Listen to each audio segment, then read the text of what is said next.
তুমি তো কাল চন্ডালে বসেছিলে। তুমি তুমি আমার সাথে অভিনয় করছো না তো? না, আমি কোনো অভিনয় করছি না।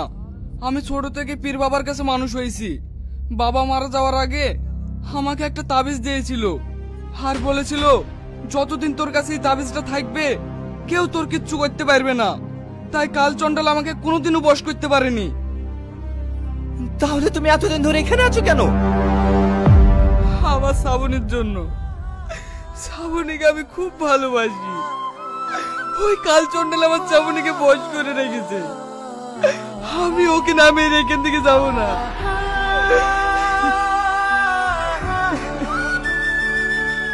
কেতো না ভাই, আমি তোমার সঙ্গে আছি।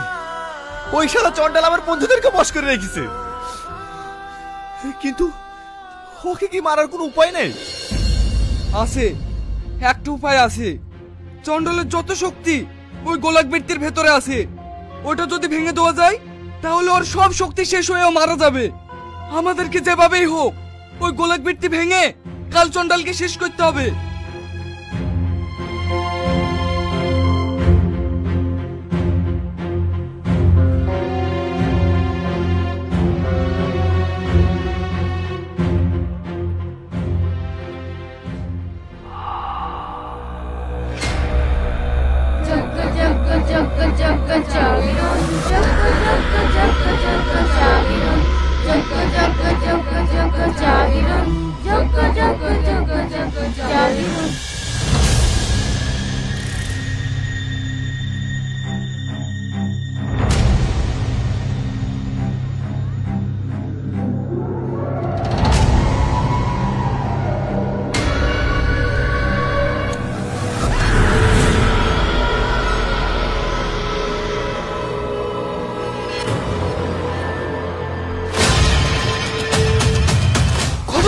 বলে দিবি, নাহলে তোকে আমি শেষ করে দেবো।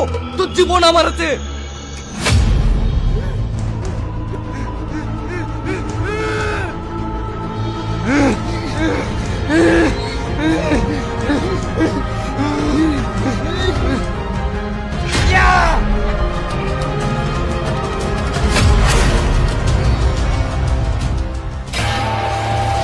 তুই আজ কেউ বাঁচাতে পারবে না।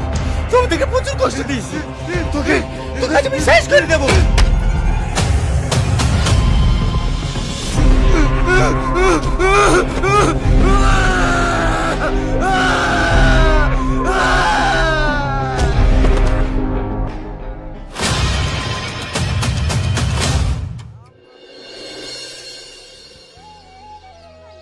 ভাই, এটা আমি কান ধরে বলছি, আর জীবনও জঙ্গলে পিকনিক করতে আসবো না। আজ তুই যদি না থাকতি তাহলে আমরা কেউ আর বেশি ফিরে আসতে পারতাম না। আরে না বিশু, আমি একা না, আমার সাথে এই ভাই ছিল। এই ভাই যদি না থাকতো তাহলে আমরা কখনো বেঁচে আসতে পারতাম না। ভাইকে অনেক অনেক ধন্যবাদ। না না, ঠিক আছে। আরে ওইসব বাদ দে। তুই যে সালমাকে 2 বছর ধরে ভালোবাসিস, অন্তত আজকে তুই কথাটা বল। কি রে বল। এইটা নে বলছি যে লজ্জা করছি কেন বল। এইটা নে বল। কি জানো বলছি যে বল। লজ্জা করছি কেন বল।